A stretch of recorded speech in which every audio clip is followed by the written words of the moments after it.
Hello friends, எல்லாருக்கும் வணக்கம். Welcome back to Pot to Plates Kitchen. நான் உங்க கிறிஸ்டி.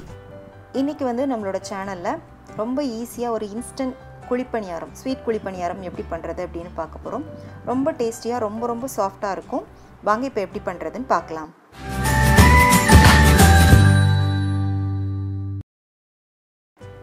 இந்த இன்ஸ்டன்ட் குழிப்பணியாரம் பண்றதுக்காக இதுல மெஷர்மென்ட் கப்புக்கு 2 கப் அளவுக்கு இட்லி மாவு எடுத்து வச்சிருக்கேன். புளிச்ச இட்லி மாவு தான் எடுத்து வச்சிருக்கேன்.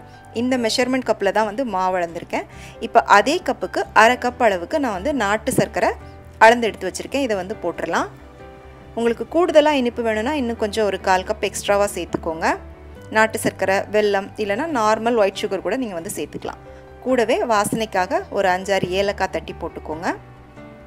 இப்போ இது கூட வந்து ஒரு 2 டேபிள் ஸ்பூன் அளவுக்கு அரிசி மாவு சேர்த்துக்கோங்க. பச்சரிசி மாவு, புழுங்கல் அரிசி மாவு எது வேணாலும் நீங்கள் வந்து சேர்த்துக்கலாம். அடுத்ததாக ஒரு 1/2 கப் அளவுக்கு துருவுன தேங்காய் சேர்த்துக்கோங்க. சேர்த்துட்டு இப்போ இது எல்லாத்தையுமே வந்து கொஞ்சம் நல்லா வந்து கலந்து விட்டுக்கோங்க. இப்போ ஆல்ரெடி நான் வந்து இந்த இட்லி மாவில் கொஞ்சம் உப்பு சேர்த்து கலந்து தான் வச்சுருந்தேன். அதனால் நான் எக்ஸ்ட்ரா உப்பு சேர்க்கலை. ஒருவேளை நீங்கள் இட்லி மாவில் உப்பு கலக்காமல் வச்சுருந்தீங்க அப்படின்னா ஒரே ஒரு பிஞ்ச் அளவுக்கு உப்பு சேர்த்துக்கோங்க.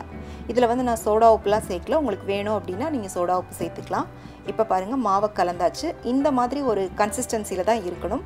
இதை விட தண்ணியாகக்கூடாது. சப்போஸ் உங்களுக்கு வந்து மாவு கொஞ்சம் தண்ணியாக இருக்கிற மாதிரி தோணுச்சு அப்படின்னா நீங்கள் இன்னும் ஒரு ஸ்பூன் எக்ஸ்ட்ரா அரிசி மாவு சேர்த்துட்டு கலந்துக்கோங்க. இப்போ இதை கலந்துட்டு நம்ம வந்து உடனே பணியாரம் சுட ஆரம்பிச்சிடலாம். நான் வந்து குழிப்பணியார கல்ல நெய் ஊற்றியிருக்கேன். நீங்கள் நெய் இல்லைனா எண்ணெய் ஊற்றிக்கோங்க. ஊற்றிட்டு அது நல்லா சூடானதுக்கப்புறமா மாவை ஊற்றிக்கோங்க. ஃப்ரெண்ட்ஸ், நம்மளோட சேனலில் பார்த்தீங்கன்னா நான் ஏற்கனவே நிறைய பணியாரம் ரெசிபீஸ் வந்து அப்லோட் பண்ணியிருக்கேன். அரிசி, உளுந்து இதெல்லாம் ஊற வச்சு நம்ம ப்ராப்பராக பண்ணுற ஸ்வீட் குழிப்பணியாரம், லெஃப்ட் ஓவர் ரைஸில் நம்ம வந்து பண்ணுற கார குழிப்பணியாரம், சாஃப்டான ரவா பணியாரம், அப்புறமா சத்து மாவு அதாவது ஹெல்த் மிக்ஸ் இருக்குது பார்த்தீங்களா, அதில் கூட வந்து நான் பணியாரம் எப்படி பண்ணுறது அப்படிங்கிற ரெசிபிஸ் எல்லாமே அப்லோட் பண்ணியிருக்கேன். அதுக்கான லிங்க் எல்லாம் நான் உங்களுக்கு கீழே டிஸ்கிரிப்ஷனில் கொடுக்குறேன். மறக்காமல் செக் பண்ணிக்கோங்க. ரொம்ப யூஸ்ஃபுல்லாக இருக்கும். இப்போ பார்த்தீங்கன்னா இப்போ பணியாரம் ஒரு பக்கம் வெந்துருச்சு. இப்போ வந்து கொஞ்சம் வெந்து உங்களுக்கு இது மேலே லைட்டாக உப்பி எழும்பி வரும். அதே சமயம் சின்ன ஹோல்ஸ் வரும். அதில் இந்த ஸ்டேஜில் தான் வந்து நீங்கள் வந்து பணியாரத்தை திருப்பி போடணும். அதுக்கு முன்னால் திருப்பக்கூடாது. இப்போ வந்து நம்ம எல்லா பணியாரத்தையும் திருப்பிக்கலாம். இந்த மாதிரி ஏதாச்சும் ஒரு குச்சி இல்லைன்னா ஸ்பூன் வச்சு கூட திருப்பிக்கோங்க. உங்களுக்கு வந்து எது கம்ஃபர்டபுளோ அது மூலமாக திருப்பிக்கோங்க. இப்போ பார்த்தீங்கன்னா எல்லா பணியாரத்தையும் திருப்பி போட்டாச்சு. இப்போ இன்னொரு பக்கமும் கொஞ்சம் வேகட்டும்.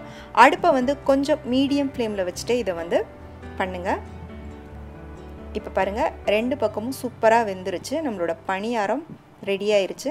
பாருங்கள், நல்லா குண்டாக நல்லா சாஃப்டாக இருக்குது. இதை வந்து ஈவினிங் டைமில் டக்குன்னு குழந்தைங்களுக்கு ஒரு ஸ்நாக் மாதிரி பண்ணி கொடுக்கலாம். இல்லை வந்து நம்ம வீட்டுக்கு திடீர்னு யாராச்சும் கெஸ்ட்டு வராங்க அப்படின்னா ஈஸியாக 10 நிமிஷத்துக்குள்ளே நம்ம வந்து ரெடி பண்ணி கொடுக்கலாம். ரொம்ப அருமையாக இருக்கும். கண்டிப்பாக ட்ரை பண்ணி பாருங்கள். பிடிச்சிருந்துச்சு அப்படின்னா மறக்காமல் உடனே லைக் பண்ணிவிட்டு உங்கள் ஃப்ரெண்ட்ஸ் அண்ட் ஃபேமிலிக்கு ஷேர் பண்ணுங்கள். மீண்டும் வேறொரு ரெசிபியோடு சந்திக்கிறேன். நன்றி, வணக்கம்.